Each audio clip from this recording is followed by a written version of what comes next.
Hey neighbor, welcome back to ARTV. My name is John, and today I'm going to be counting down 20 of my most anticipated albums for 2021. After the shit show that was 2020, it was a horrific year on many different levels. I think that there was a lot of promise in the world of music. The art form presented us with an escape, or maybe just something that took our minds off of things, but it also went beyond that. I was starting to see a big melting pot of genres, and it made for some fascinating listens. I think there were so many fantastic albums, and if you haven't seen my best albums or best songs list of the year, there's a playlist link in the description down below. But I'm excited to have my sights set on the horizon in front of us, whether it's an album that has a confirmed release date, something that's been teased by the artists themselves, or maybe it's just something that I'm trying to manifest into existence. Can you blame me after last year? Keep in mind that I've narrowed it down to 20 of the albums that I'm looking forward to. It's not everything that I'm anticipating, and I'm sure that there's something big that I've left on the cutting room floor and completely slipped my mind, but I hope you enjoy the video. If you do like this video, subscribe for the love of music,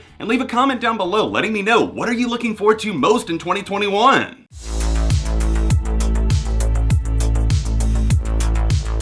LP3 by Lorde, aka the one where Lorde takes over Antarctica. She recently took a trip to that continent way up north and said, you know what, I'm feeling the inspiration from this. There's a lot of isolation going on in 2020, and she took in the wildlife, the nature, and I think it definitely gave her a lot of perspective. She posted about it in a Get Out the Vote campaign on Instagram, on Twitter, and I'm very proud of her. The artist that she's become, her first two albums are both what I would call almost magnum opuses, perfect records, and I feel like this one could feel very distant, very isolated, and I think it could have some biting lyrics, a lot of insight. She's such a talent, and I can't wait to see what album 3 holds.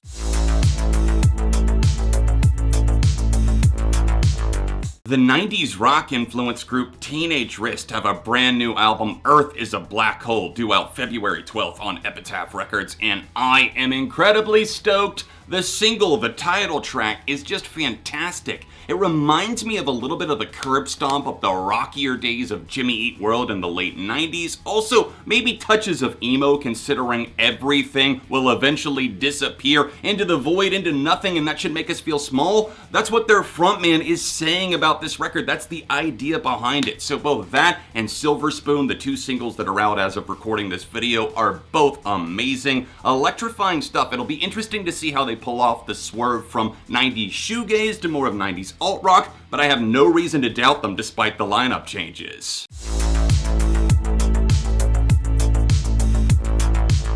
Kendrick Lamar, please grace us with your presence in 2021. The world needs you right now. I mean, it's been since 2017 Damn dropped, and I really do respect and appreciate that Kendrick was talking in an interview with his cousin Baby Keem, who is also very talented. I'm surprised at how much I like his stuff. I think that Kendrick is looking for that perfect sound. He kind of touched on that. He's a perfectionist, but I really respect the fact that he's willing to take that gamble and say, you know what, I'm going to leave you on hold for a couple of years, but I don't want to come back and just repeat myself. Kendrick Lamar is my favorite rapper. I'm of course excited to see what he's going to do, and let's hope he lights up the stage in 2021.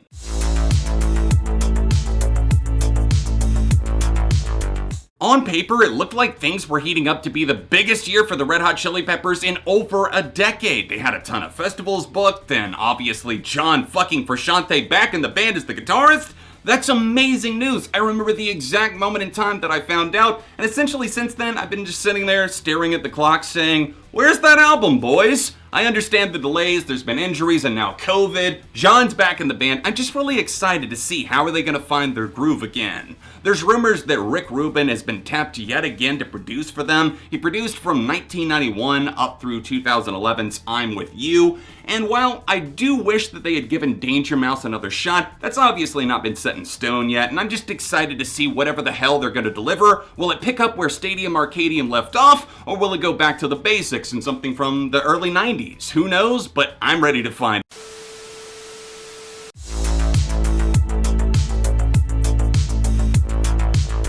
Annie Clark, the mastermind behind St. Vincent, has been doing a lot of production work in recent years, and while I'm fascinated by a lot of the projects that she's involved herself with, I'm more so looking forward to the future. She's tweeted out in mid-December of 2020 saying that Locked and Loaded is the new album, it's dropping in 2021, and that has my heart pumping, the blood is boiling yet again, because while I loved Mass Seduction in 2017, I find myself going back to Strange Mercy and the self-titled album a lot more. There's tracks that stood out. I still think it's a really stellar album, but overall, I'm just gonna really be patient to see how she actually fuses all of these worlds and influences together. She's getting older, there's new topics to write about, of course, both personally and the world at large, and St. Vincent, the way that she draws inspiration, there's absolutely no reason for me to believe that this won't be amazing.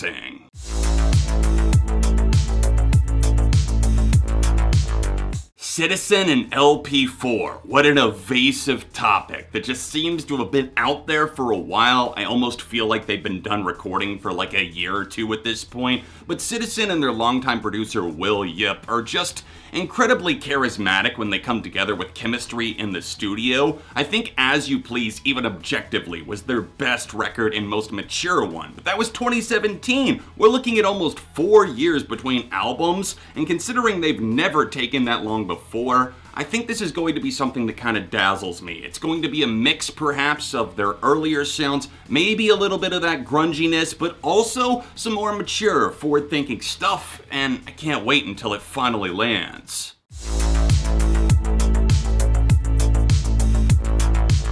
First and foremost, rest in peace to the guitar god himself, the absolute legend Eddie Van Halen. Van Weezer, where do you think the title of the album came from? It's now due out May 7th, 2021, but that will probably change yet again. It was supposed to come out May 2020, but obviously COVID-19 impacted that. They weren't able to do the Hella Mega Tour. And while I don't necessarily see that happening in 2021, I hope that I'm proved wrong there, but probably not. I mean, the singles have still been great, especially Beginning of the End and The End of the Game. Hero was still solid, so if we can get some absolute shredding from Rivers Cuomo, then you know I'm 110% on board, even though we've been waiting forever.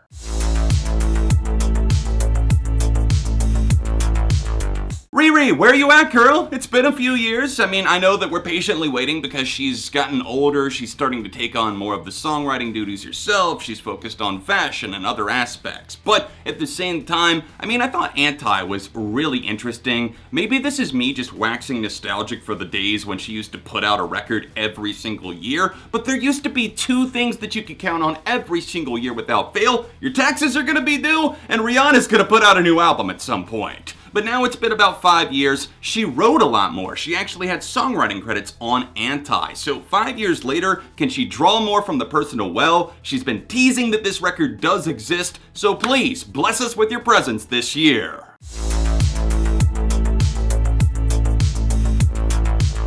Yeah, I'm gonna need you guys to stop sleeping on Tiger's Jaw. This emo, alternative rock, and even pop band at times expertly blend male and female lead vocals, the tendencies that definitely have brighter, more shimmering tunes, and also kind of depressing lyrics. I think the lead single from this project, Cat's Cradle, absolutely shows that off in top form. I think even their last record, Spin, which some people were more mixed on, I still loved that album. But now, to see that 2 of the touring members have been bumped up to full-time status, they're rounding out their sound, it's gonna be a little bit grittier according to the band. Even the single Lemon Mouth has grown on me exponentially. I think that they just have a flair and a talent for making songs that do pop off live, but also on the recorded versions, and that's what we're getting for now, so that's what I'm absolutely looking forward to. I Won't Care How You Remember Me is out March 5th on Hopeless Records.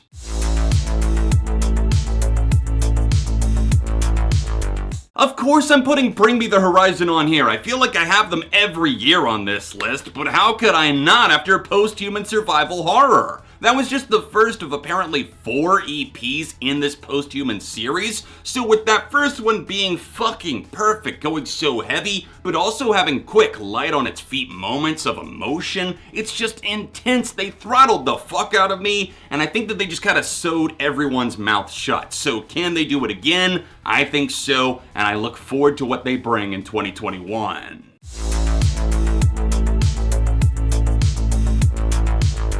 Imploding the Mirage just landed last August, but they're already teasing a new record. You might have seen the post on social media talking about the A-list, kinda like they did for Mirage, but this time it's another album. Just after Imploding the Mirage landed, in fact, Brandon Flowers gave an interview and said most bands, they say they've got other songs rearing to go and that they're gonna put out another album and they don't do it. We're actually gonna do it, so absolutely, I am all over this thing. Imploding the Mirage was my number 3 best record of 2020. How could I not be looking forward to it? It seems like they've found a fantastic pairing with their producers Jonathan and Sean, in addition to Ronnie and Brandon writing these songs. If other members of the Killers are willing to come back, which has been teased, please come back, other members like Dave, then this could shape up to be one of their best LPs yet, and this is deep into their career too. Also, just to fan the flames of the fact that my excitement cannot be contained over here, looking at that 11-song track list, the A songs that they put out, the ones that they think are gonna make the record, can Runaway Horses please be my favorite song on the album? That just sounds like the most Killers title ever, but in the best way.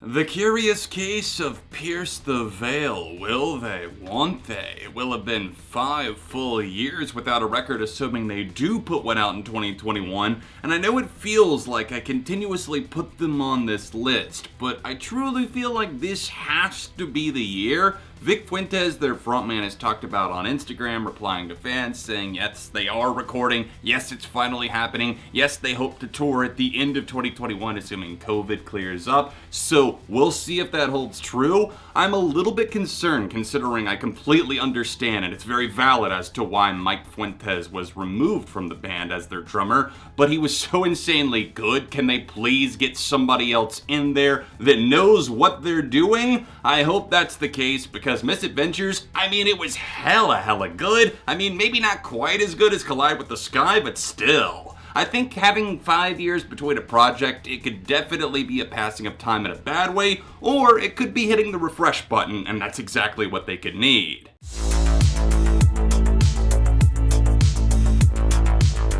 Album 3 is completed, according to Mike Kerr, the frontman of Royal Blood. It's a self-produced affair. They wanted to take the reins. They know what they were doing. They're seeing in color for the first time. And after 2 very black and white albums, the self-titled and How Did We Get So Dark, I can understand why they needed a shake-up. This time with the Kaleidoscope, they're kind of mixing things and saying, hey, here's maybe some dance rock, but let's meet it with AC/DC. Trouble's Coming was the lead-off single, and that's a damn good song, I don't care what any of y'all say. And I feel like they're just gonna thrust that different pivot interface all throughout, but in a very good, over-the-top, possibly a new dynamic between the band members type of way.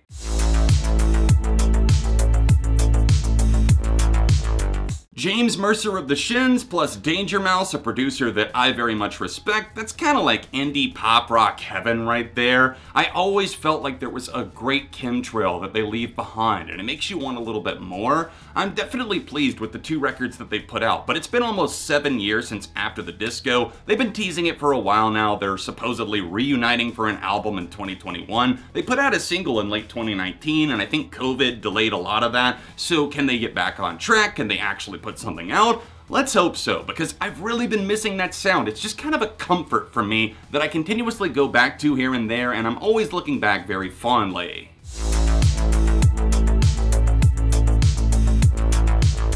All signs are pointing towards Paramore dropping a new album in 2021, and I'm sure it's frustrating for Hayley Williams to finally put out a solo album and then not be able to tour on it, but at the same time, I think lockdown has given Taylor York, Hayley Williams, Zach Farrow, the core trio, some time to kind of reflect on what they want to do with the next Paramore album. It seems like, according to Hayley and maybe Taylor to an extent, that they're missing guitars, they're missing the sounds that they grew up on. Maybe that's what's inspiring them. Will we get a rockier Paramore album? I mean, I'm crossing my fingers, but at the same time, After Laughter was so mature, so different, and I loved it, that I'm not gonna be mad probably any way they take it. And also, they have been dropping some clues. I mean, the whole Jimmy Fallon tweet thing. I mean, it seems like something is aflutter, and it sounds like the sounds of new Paramore music.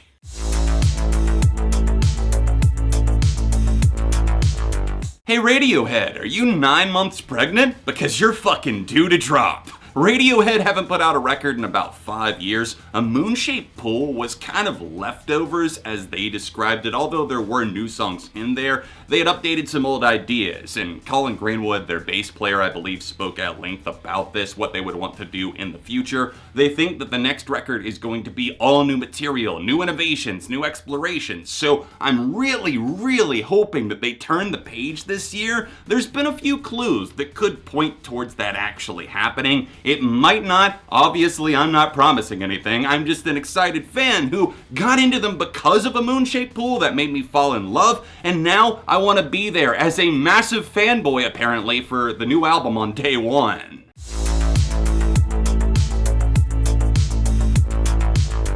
Oh my god, Trench was so good. I mean, it still sounds so fresh, and it came out years ago at this point, but I am just sitting on the edge of my seat over here because Tyler Joseph has said, new 21 Pilots album, it's happening. They're underway with the writing, maybe even the recording. That's just me assuming there, but Tyler and Josh coming together for a new music, and apparently not taking inspiration from what's going on right now. Tyler said he's not interested in basing an album on that. They already got it out of the way with the standalone single Level of Concern. So if they can build out another world like they did on Trench, or even Blurry Face, then obviously color me fucking stoked because they don't seem to miss, ever.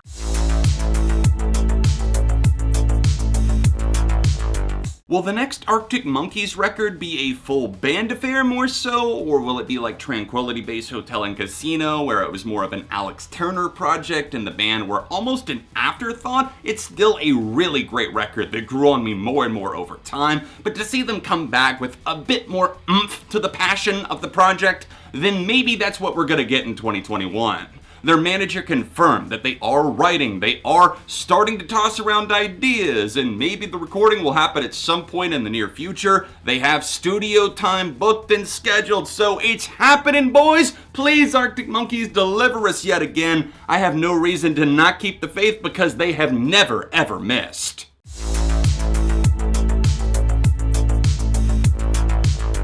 I'll admit I was a little bit caught off guard when I heard the news that Slipknot might be putting out another record quickly after We Are Not Your Kind, coming in 2021 perhaps? Corey Taylor talked about it a little bit in an interview. Apparently they've been recording and writing. They've been blessed to be able to do that during lockdown and quarantine, and will they take inspiration from that? Will it be heavier? Will it be a little bit more mellow? Will it be an in-between? Who knows? That's obviously for the band to decide, but considering We Are Not Your Kind was a career-defining record, I'm obviously looking forward to it. I think this is also kind of interesting considering if it does come out in 2021, that will be exactly 20 years after Iowa dropped, and that was recorded during a very different type of lockdown where they were all in a house together just going fucking crazy, doing drugs, drinking, abusing themselves. So with a clearer mind and a much more mature perspective, what's it gonna sound like?